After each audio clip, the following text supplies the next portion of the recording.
오늘 함께 은혜 받으실 말씀은 시편 24편 말씀입니다. 시편 24편 1절로 10절 말씀입니다.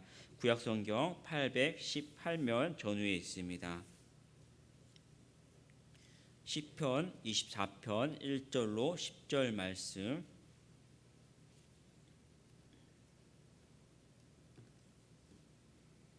시편 24편 1절로 10절 말씀 함께 천천히 합독하도록 하겠습니다. 땅과 거기에 충만한 것과 세계와 그 가운데에 사는 자들은 다 여호와의 것이로다. 여호와께서 그 터를 바다 위에 세우셨으며 강들 위에 건설하셨도다.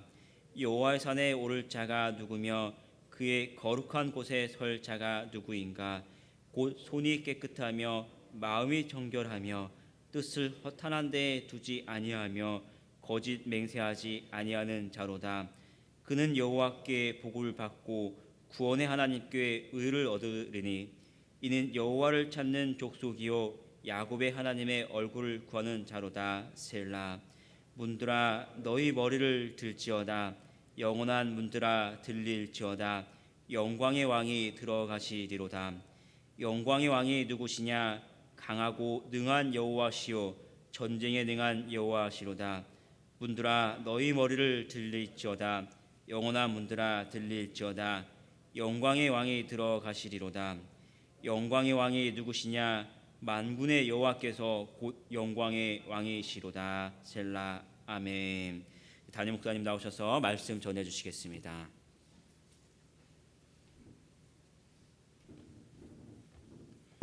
하나님, 지난밤도 편히 쉬고 단잠자게 해주시고 이 새벽을 깨우도록 새벽기도 용사로 불러주시니 감사합니다. 오늘도 찬송과 말씀을 생명의 양식으로 삼아 하루를 살아갈 수 있도록 도와주시옵소서. 예수님의 이름으로 기도합니다. 아멘. 할렐루야. 우리 아버지 하나님은 사랑이십니다. 그 하나님은 여러분 거저를 사랑하십니다. 또한 그 하나님은 여러분 거저를 위한 놀라운 계획을 갖고 계십니다. 6월 28일 새벽 기도를 통해서 다시 한번 저와 여러분이 우리 주님의 풍성한 사랑을 체험하시고 또 우리를 향한 놀라운 계획을 발견하게 되시기를 예수 그리스도 이름으로 축복합니다. 조금 전에 조그만 해프닝이 있었어요. 사택에서 건너오려고 하는데 문이 잠겨가지고 열리질 않는 거예요. 저희 집에서 열어야 되는데 안에서 아무리 열어도 안 돼요. 아마 이게 제가 기억하기로는 이제 교회가 조금 경사가 좀 심해지는지 이 전체 틀이 좀 비틀어지면서 좀 그런 생기 같아서 깜짝 놀랐습니다. 그래서 급하게 좀 돌아오고 이양길 목사님 내려와서 문도 열어봐줬는데 안 되고 그래서 결국 이제 쭉 돌아오게 됐는데 어제 이제 저희 교회에 이런 기울기를 측정해서 이제 전자기기를 다는 그런 작업을 했는데 그것 때문에 그런 건지 비가 와서 그런 건지가 잘 모르겠지만 좀 그런 일이 있었어요. 여러분 계속해서 새성전 건축을 위해서 이제 하나님께서 여러 가지 상황적으로 이제 때를 몰아가고 계신 것 같거든요. 이제 거의 그때가 오지 않았는가 생각이 듭니다. 그래서 주님의 은혜로 새성전 건축이 잘 되고 또 다음 세대를 위해서 신앙의 유산을 잘 물려줄 수 있도록 기도해 주시기 바랍니다. 저는 오늘 봉독한 시편 24편 1절로 10절 말씀을 중심으로 특별히 그 3절에 있는 말씀 여호와의 산에 오를 자라고 하는 제목으로 여러분과 함께 은혜를 나누기 바랍니다. 저를 따라 주실래요? 여호와의 산에 오를 자. 여호와의 산에 오를 자. 여호와의 산에 오른다는 것은 이제 비유적인데 예배자를 말하는 거죠. 시편 24편 전체는 예배에 대한 이야기를 합니다. 특별히 그 사무엘하 제격이 맞다면 6장이라고 생각되는데 12절로 19절까지인가요? 다윗이 여기 다윗의 시라고 되어 있잖아요.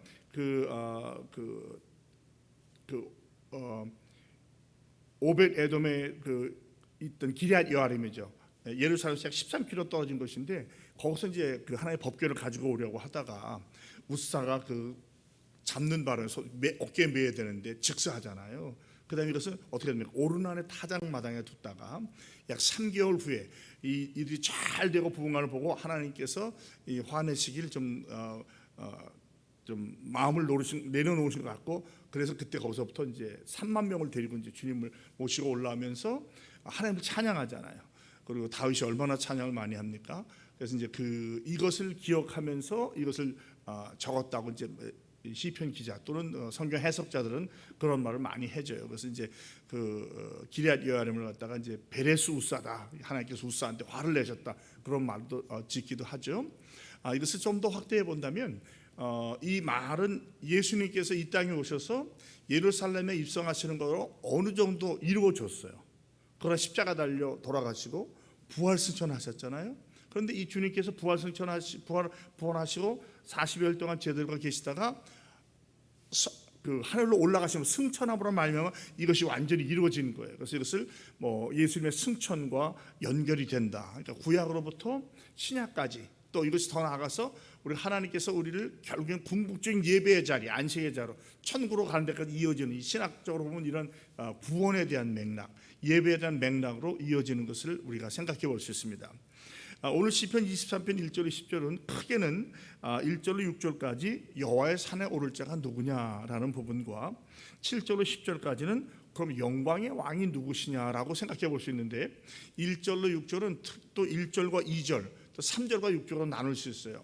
1절과 2절을 보면 우리가 왜 하나님을 예배해야 되는가, 예배의 이유 또 이 말해주고 있고 3절로 6절까지는 그럼 누가 예배자가 될 수 있는가, 예배자의 자격 내지 조건은 무엇인가, 또 7절 10절까지는 그 예배의 대상은 누구신가, 세 부분으로 나눠볼 수 있어요. 먼저 1절과 2절을 보면 하나님께서 땅과 거기 충만한 것과 그 가운데 사는 모든 자들을 다 여호와께서 만드셨다는 거죠. 그러니까 생명이 있든지 없든지 땅과 거기에 충만한 모든 것은 생명체가 아닌 무생명체라고 한다면 그 가운데 사는 것들, 자들은 또 생명체 아니에요. 이것은 다 여호와의 것입니다. 소유가 주님께 있다는 것이죠. 그러니까 우리도 우리 것이 아니에요. 하나님 거예요. 그 이유가 뭐냐면 여러분 할 수 있으면 펜이 있으면 2절 앞에다가 왜냐하면이라는 말을 적어 놓으세요. 우리 한글 성경의 번역에 부족함이 그러는데 이 접속사가 굉장히 중요하거든요. 근데 왜냐하면 말을 뺐어요. 왜냐하면 왜 그렇게 모든 것이 하나님의 소유냐? 왜냐하면 하나님께서 그 터를 바다 위에 세우셨고 강들에 건설했다는 거죠. 다시 말하면 하나님이야말로 창조주라는 거예요. 나머지 모든 것은 피조물에 불과하다는 것이죠. 그러니까 그렇게 되면 예배의 이유가 나오는 거예요. 그러니까 우리가 예배할 분은 하나님 한 분밖에 없다는 것도 여기서 나오는 것이죠. 이 세상의 다른 모든 신들은 하나님이 어쩌면 창조 내지는 하나님의 통제 안에 있는 것이지 하나님과 같은 분은 한 신도 없어요. 다 잡신이고 흔히 말해서 짜잘한 신이지 완전한 신이 하나님밖에 없는 거예요. 우리가 예수를 믿게 된 걸 보면 우리가 뭐 알게 모르게 사실은 다 신을 섬기지 않아 이런저런 방법으로. 그러다가 이 하나님만이 참된 신이구나, 이분만이 온전한 신이구나, 그걸 알고 그 다른 신들을, 세상의 모든 신들을 버리고 참된 신 대신 하나님께 나온 것 아닙니까?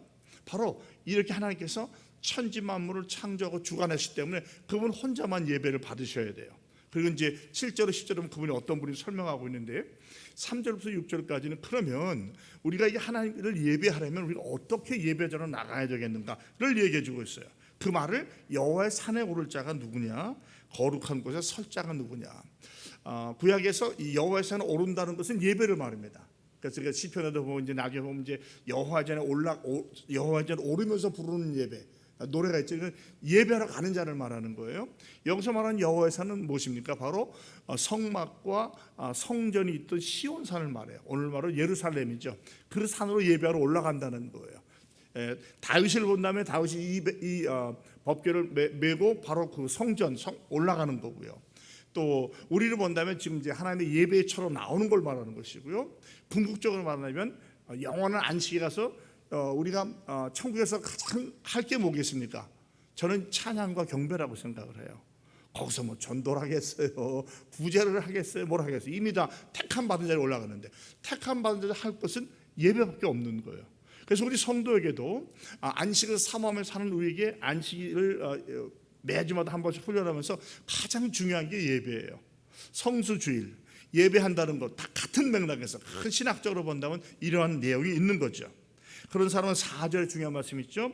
네 부분으로 말해요. 손이 깨끗하며 마음이 청결하며 뜻을 허탄한 데 두지 않으며 거짓 맹세 아니하는 자로다. 이 부분을 세 부분으로 해석하기도 하고 네 부분으로 해석하는데 이제 히브리 원어에 따라 다르지만 저는 그냥 네 부분으로 생각해 봤어요. 첫 번째, 손이 깨끗하다. 손은 뭐예요? 우리가 손을 가지고 손으로 먹고 살잖아요. 모든 행동을 하잖아요. 즉 행실이 깨끗해야 된다는 거예요. 행실이. 두 번째, 마음이 청결하다. 우리가 뭐 이미 팔복에 나왔지만 마음이 깨끗한 마음. 손이 깨끗하고 겉이 멀쩡해도 속이 더러울 수 있죠. 깨끗하지 않을 수 있어요. 우리 모습도 사실 그렇잖아요. 아직 이 육신을 입고 살기 때문에 예배도 하고 구제도 하고 봉사도 하지만 마음속에 미움과 시기와 질투가 있을 수 있거든요. 그런데 성경은 행위만 깨끗한 것이 아니라 마음도 청결해야 된다. 그러니까 사실은 겉보다 속이 더 중요하잖아요. 동기적인 모습이 더 중요한 것이죠. 그다음에 뜻을 허탄한 데 두지 않는다. 요거를 영어로 보면요, 우상을 숭배하지 않는다. 다른 신을 숭배하지 않는다는 거예요. 여러분, 어쩌면 우리한테 지금 중요한 말씀이 이것일 것 같습니다. 나는 하나님을 섬긴다고 하면서 혹시 내 안에 알게 모르게 우상은 없는가? 우상이라고 하는 게 꼭 눈에 띄거나 사람이 만들거나 뭐 물질만이 아니잖아요. 어떤 관계라든지 어떤 사상이라든지 이걸 잘못 갖고 있으면 그것이 우상이 될 수 있는 거예요. 우상은 뭐예요? 하나님을 대신하려고 하는 것, 내가 더 쫓으려고 하는 것, 내가 따라가려고 하는 것, 내 마음에 갖기를 원하는 것. 우상은 곧 탐심이라고 우리 말씀 탐심은 또 우상 숭배라고 배웠잖아요. 그러니까 하나님을 대신하는 그 모든 것도 우상이에요. 그래서 제가 종종 우상을 어떻게 설명하냐면 하나님과 나 사이를 가로막는 것은 다 우상이에요. 뭐 그게 혈연이 되든지 지연이 되든지 학연이 되든지 돈이 되든지 명예가 되든지 권세가 되든지 건강이 되든지 뭐 이성이 되든지 하나님보다 더 소중하게 여기고 더 갖고 싶은 것이면 다 우상이 있는 거예요. 그러니까 하나님의 택한 백성인 저와 여러분은 하나님 외에는 다른 것을 구해서는 안 돼요. 궁극적으로 먹고 살아야 되고 또 좋은 관계도 가져야 되고 휴식도 취해야 되지만 그것이 하나님 대신 안 되면 그것이 곧 우상이 되어버리고 마는 거예요. 요즘에는 또 휴가, 바캉스가 우상이 되는 사람이 있죠. 휴가 가기 위해서 사는 사람이 있어요. 특별히 젊은 세대 보면요, 대단합니다. 뭐 우리 옛날에 부모님처럼 뭐 돈을 좀 모아 산 거 없어요. 그냥 마치 내일이면 죽을 것처럼 조금만 모이면 어디 가고 조금만 모이면 어디 가고 그걸로 막 삶의 낙을 누려요. 글쎄요, 세상적으로 본다면 삶을 즐기는 것이 모르지만 신앙으로 본다면 너무너무 불쌍하고 안타까운 것이죠. 특히 젊은 세대가 저희 아이들들하고 한번 얘기를 했는데 왜 주말을 빠지고 휴가를 갈까 했더니 시간이 안 난대. 시간이 일하는 시간을 뺄 수가 없다고 하더라고요. 그래서 주말이나 휴일을 끼고 간다고 하더라고요. 참 안타까운 현실인데 이것도 어쩌면 마귀 사단이 우리 택한 백성들을 넘어뜨려 하는 어떤 큰 그림의 전략이 아닐까라고도 저는 생각을 해봅니다. 우리 선배들은 이걸 이미 알았기 때문에 주일 성수를 생명같이 여겼어요. 주일을 거룩하게 지키는 거예요. 우리 여정권 장로님께서 태어나고 자랐던 마을을 얘기해 주는데요. 거기는 벌써 그 당시에 이미 완전히 성시화가 돼서 주일 되면 뭐 문을 여는 가게는 없는 것도 당연하고요. 술 담배 팔지도 않고요. 문을 잠그질 않았대요. 그냥 정말 성시로 산 거예요. 제가 미국에 갔을 때도 캔사스주에 있는 스털링이라는 시에 가봤는데요. 거기가 그렇더라고요. 거기는 가게의 주인도 없어요. 자기가 알아서 사고 돈 놓고 가는 거예요. 없으면 메모에다 적어서 언제 갖다 드리고 그럼 끝나는 거예요. 우리 한번 그런 데 살아보고 싶지 않습니까? 뭐 눈치 보고 말이야, 이거 내 거 뺏어가려고 하는 게 그게 아니라 그냥 그 양심껏 사는 거예요. 양심껏.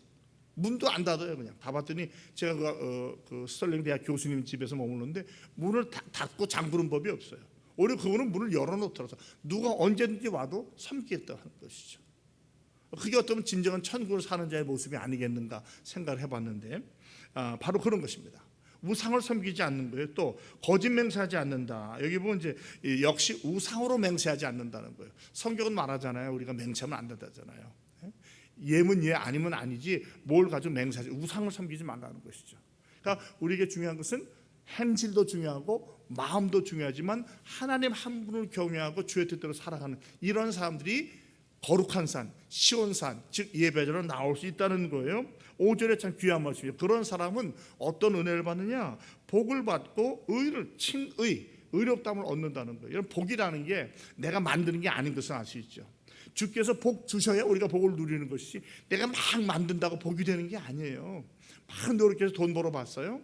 명예권세 얻었는데 이것이 해가 되는 경우가 얼마나 많습니까? 하나님이 빠지게 되면 다 소용없는 거예요. 이런 것들은요, 위험한 거예요. 그래서 자식들한테도 재산 물려주는 게 중요한 것이 아니라 신앙 물려주는 게 중요해요. 하나님께서, 저는 그렇게 생각해요. 천국 가면 뭐 송목사 너 얼마나 큰 교회 하다 왔어, 새 성전 몇 번 지었어, 이게 아니라 내 신앙을 내 자손에게 우선 지켰느냐, 내 후손에게 잘 물려줬느냐, 내가 섬겼던 교회 성도들에게 신앙의 엑기스, 진술을 제대로 가르쳤느냐, 그걸 물어보실 것 같아요. 그래서 항상 말씀을 전할 때마다 제게 두렵고 떨리는 것은 단순히 말로 어떤 말 재주로 하는 그런 말씀이 아니라 신앙의 무슨 핵심을 전해줘야 되는가, 그걸 생각해 보는 것이고, 그러다가 제가 나온 게 사도신경 주기도문 10계명의 강의예요. 왜? 우리 신앙의 핵심이 거기 있으니까. 지금 또 말씀을 준비하고 있습니다. 그 계시록에 나오는 7교회에 대해서, 예수님의 12제자에 대해서 이제 고민하면서 생각하면서 우리가 어떤 삶을 살아야 될 것인가, 이제 구체적 실천적인 신앙의 고백을 했으니까 실천적인 삶을 살아야 될 준비를 하고 있어요. 이제 뭐 빠르면 이번 주 아니면 그 다음 주 제가 말씀을 전하게 되는데, 중요한 것은 이런 것은 하나님이 주시는 거예요. 우리가 예배자로 나아가면 온전하지는 않아요. 그렇지 않습니까? 그러나 우리가 애쓰고 몸부림치는 걸 보실 때 주님이 우리의 중심을 보시고 우리에게 복을 주시고 우리를 의롭다고 칭해 주실 줄로 믿습니다. 그런 사람은 어떤 사람인가? 예배자를 다시 말하면 6절에 보면 여호와를 찾는 족속이고 하나님의 야곱의 하나님의 영광을 구하는 자예요. 그러니까 우리에게 예배로서 가장 중요한 것은 하나님 얼굴을 구하는 거예요. 주님과의 만남이에요. 주님과의 교제예요. 주의 음성을 듣고 주의 뜻대로 살기를 결단하고 헌신하는 거죠. 예배가 그런 아닙니까? 그래서 저는 항상 말하지만 예배는 다른 말로 말하면 만남이다. 누구와의 만남이냐? 하나님과의 만남입니다. 우선 하나님과의 만남이에요. 그 다음에 성도와의 만남이에요. 이게 예배의 핵심이에요. 그러니까 사실 성경을 간단히 요약하면 하나님 사랑하고 이웃 사랑하는 거거든요. 이게 곧 예배자로 사는 거예요. 그 사랑을 섬김으로 표현하는 것이죠. 봉사를 한다든지 구제를 한다든지 바로 같은 거로 넘어가는 거예요. 그래서 교회에서 이런 것을 굉장히 중요하게 여기는 거예요. 그것을 모르는 사람에게 흑암에 빠진 백성에게 전하는 것이 전도요, 선교고, 그걸 하는 좋은 방법 중에 하나가 구제하는 거예요. 하나님 알지 못한 자, 이기주의가 가득 찬 이 세상에서 아니다, 그 방법이 아니고 더 바르게 사는 방법이 있다라고 하면서 우리의 가진 것을 우리가 아껴 쓰고 또 남은 것을 나눠줄 때 그들은 놀래죠. 아니, 이 사람들은 왜 그럴까? 왜? 우리는 그렇게 안 살잖아요. 자기들은 그냥 아웅당하고 남의 것도 뺏으려고 탐심과 욕심이 있는데 기독교인들 그렇지 않아요. 손해도 보고 양보도 하고 배려도 하고. 왜 저러지? 생각해보면 저 사람들이 교회를 나가는구나, 인천중앙교회 나가는구나, 하나님을 믿는구나, 저게 다른 게 아닐까라고 깨닫게 되는 거예요. 이 큰 그림이 바로 우리가 예배자가 되고 다른 사람들도 예배자를 세우는 것이 우리 성도의 삶인 줄로 믿습니다. 자, 그렇다면 우리가 이렇게 예배를 해야 되고 예배자가 되어야 되는데 과연 누구를, 어떤 분을 예배합니까? 이미 하나님이 얘기했지만 그 반이 바로 어떤 분이냐면 7절로 9절까지 나오는데, 문들아 머리를 들어라, 영원한 문들아 들릴지어다, 영광의 왕이에요. 우리가 예배하는 분이 영광의 왕이 들어간다는 거죠. 우리는 주로 이제 성문을 열면 이렇게 옆으로 열잖아요. 이렇게 하든지 이렇게 열잖아요. 그런데 중동이나 유럽에 가면 문을 어떻게 열죠? 위에서 아래로 열고 닫아요. 그러니까 성에 들어가려면 이 문이 두루룩 올려가야 되는 거예요. 바로 그걸 그리는 거죠. 이 당시에는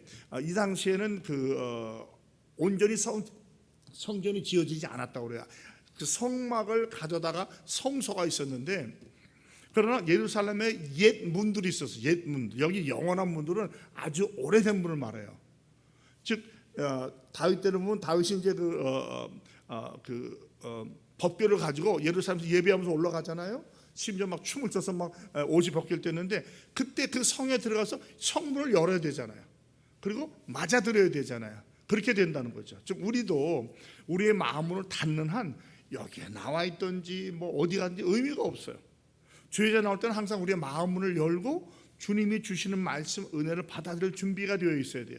그러니까 예배자의 자세 중에 제일 중요한 게 뭐냐면 내 생각과 내 견해나 이런 걸 가져오는 것이 아니라 다 내려놓고 주님 말씀하옵소서, 주의 종이 듣겠나이다 라고 하는 태도로 나오는 거예요. 그래서 그 말씀이 주로 이제 우리 목회자를 통해서, 하나님의 종들을 통해서 전해지잖아요. 그러니까 그 말씀을 받아들이는 거예요. 물론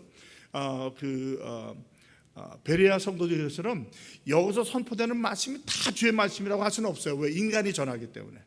그러니까 말씀이 그러한가, 전해지는 설교되는 말씀이 그런가 하여 성경을 상고하시는 것은 여러분의 몫이에요. 물론 저는 그렇게 되지 않도록 노력했지만 여러분 그 몫을 갖고 계셔야 되는 거예요. 그래서 말씀이 말씀되게 하는 것이죠. 그것이 예배에 있어서 일어나는 거예요. 이 영광이 누구시냐? 8절에 강하고 능하며 전쟁에 능한 여, 즉 우리를 위해서 싸워주시는 분이 그분이에요. 그래서 우리가 다윗이 얘기하잖아요. 전쟁은 여호와께 속했다고 하잖아요. 아니, 우리가 마귀 사단과 싸워서 어떻게 이겨요? 영적 전쟁을. 그런 사람은 어리석은 사람이고요, 뭘 모르는 사람이에요. 이럴 때 어떻게 됩니까? 나를 대신 싸워주시려게 빨리 달려가는 거예요. 그래서 그분이 나를 대신 싸워주게 하는 거예요. 그러니까 우리는 항상 하나님께 나아가고 예배자로 서고 주의 뜻을 따라 살면 하나님께서 저와 여러분을 성령으로 지켜주시고 보호해주시고 싸워주시고 승리하게 해주실 줄로 저는 확실히 믿습니다. 그러니까 내가 싸우려고 하면 져요. 내 힘만 의지하면 패할 수밖에 없어요. 그죠? 그 놀라운 장수가 나와서 날 대신 싸워주는 거예요. 그러니까 오늘 하루도 내 힘으로 하려고 하지 말고 우리는 예배자로 바로 서고 주의 뜻에 순종하기를 애쓰는 거예요. 그럼 하나님께서 우리가 아는 방법 모르는 방법으로 다각적인 방법을 도와주시고 인도해 주실 줄로 믿습니다. 그러므로 6절에 다시 한번 문들아 머리를 들어라, 영원한 문들아 들어라. 영광의 왕이 6번 나와요. 영광이 누구시냐? 만군의 여호와요, 그분이 곧 영광의 왕이시다. 그러니까 우리가 섬기는 그 하나님, 유일무이하신 분, 천지만물을 창조하신 분, 생사화학을 주장하시는 분이 우리 하나님이에요. 우리는 그분을 믿고 있는 거예요. 할렐루야. 이게 우리에게 복인 거예요. 우리가 예수 믿지 않을 때 생각해 보시죠. 얼마나 같은 잡신을 다 섬겼어요. 밥상 나오면 밥상에 절하고, 조상신 섬기고, 뭐 부엌신 절하고 말이죠. 성황당하고 돌 던지고, 지나가다 뭐저 천하대장군 이렇게 하지 않았어요? 다 이방 잡신을 섬겼던 거예요. 그러나 하나님의 은혜로 우리를 창세전에 택해 주셔가지고 저와 여러분이 정하신 때와 장소에서 하나님을 만나게 해주셨어요. 할렐루야. 저 같은 경우는 78년 11월 18일 LA 동양성의 본당 뒤쪽 그 자리에서 주님을 만나 주신 거예요. 주님이 안 만나 주셨다면 제가 만날 수 없었을 겁니다. 그래서 내 안에 이미 주신 성령을 통해서 하나님을 알게 된 거죠. 이분이 참 하나님이구나. 그리고 저를 구원해 주셨어요. 그리고 그 이후로 오늘까지 보호해주고 동행해주고 인도해주고 오늘까지 오게 된 거예요. 저와 여러분이 다 이러한 간증이 있는 줄로 믿습니다. 그분이 영광의 왕이에요. 그리고 그분께서 우리 대신 싸워주시는 거예요. 어찌 보면 신앙생활은요, 하나님을 의지하고 나가면 그렇게 힘들지 않아요. 왜? 내가 싸울 것이 없어요. 여러분, 우리가 싸우려고 하지 맙시다. 우리가 싸우려고 하면요, 분쟁 생기고 갈등 생기고 미움, 시기, 질투. 교회 안에, 가정 안에서도 마찬가지예요. 성령께 맡기세요. 내가 일을 이루어야 돼. 이것이 옳은 거야. 주께 기도하시면 돼요. 하나님께 맡기십시오. 하나님께서는 결코 실패하거나 하나님께서는 손해보시는 분이 아니에요. 당신의 뜻을 아름답게 이루어 가십니다. 우리가 아름답게 하려고 하는 것보다 주님을 의지해서 조금 늦어지는 것 같고 조금 돌아가는 것 같아도 하나님은 당신의 뜻을 이루어 주실 줄로 믿습니다. 그리고 그것이 가장 아름답고 복된 거예요. 그러니까 저 여러분이 중요한 것은 뭐예요? 예배자로 서는 거예요. 예배자로. 손이 깨끗하고 마음이 청결하고 허탄한 데 두지 않고 이방을 섬기지 않고 그걸로 맹세하지 않는 것. 순결하게 여호와의 얼굴 하나의 임재를 구하며 살아가는 모습. 이 모습으로 살아갈 때 우리는 하루하루를 예배자로 살게 될 것이고 하나님께서 이들에게 은총과 복을 더해 주실 줄로 믿습니다. 오늘 하루도 어디에서 무엇을 하고 누굴 만날지 모르지만 저와 여러분이 예배자로 서고 예배자로 살기를 원합니다. 그래서 우리를 보는 사람들이 저분들은 우리가 뭐가 다르구나. 왜 그럴까? 인천중앙교회 나가네. 예수님 믿는구나. 하나님을 섬기는구나. 나도 저렇게 살아야지 라고 해서 자연스럽게 여러분 생활을 통해서 전도가 이루어진 오늘 하루가 되기를 예수 그리스도의 이름으로 축복합니다. 기도하겠습니다. 하나님 아버지 고맙습니다. 주께서 참으로 구하는 자가 바로 예배자인 것을 다시 한번 깨닫게 해주시니 감사합니다. 천지 만물을 주님께서 지으셨고 상천하지 한분밖에 없는 하나님이신 것을 저희가 알고 우리가 그 하나님을 예배하게 도와주시옵시고 손이 깨끗하며 마음이 청결하며 허탄하게 두지 않고 거짓 맹세하지 않는 삶을 살도록 그리하여 항상 여호와와 주의 임재를 구하며 살아가게 하여 주시옵소서. 하나님께서 예비하신 많은 은혜와 복, 의로움을 누리게 하시고 우리의 삶이 주일날 예배만이 아니라 삶의 모든 경우에서 주님을 만나고 동행함으로 예배제 삶으로 이어지게 하여 주시옵소서. 오늘 하루도 우리가 어디에서 누굴 만나고 무엇을 할지 모르나 주와 함께 하시고 성령의 충만함으로 우리가 주의 복을 나누는 축복의 통로로 살아가게 하여 주시옵소서. 예수님의 이름으로 축복하며 기도합니다. 아멘.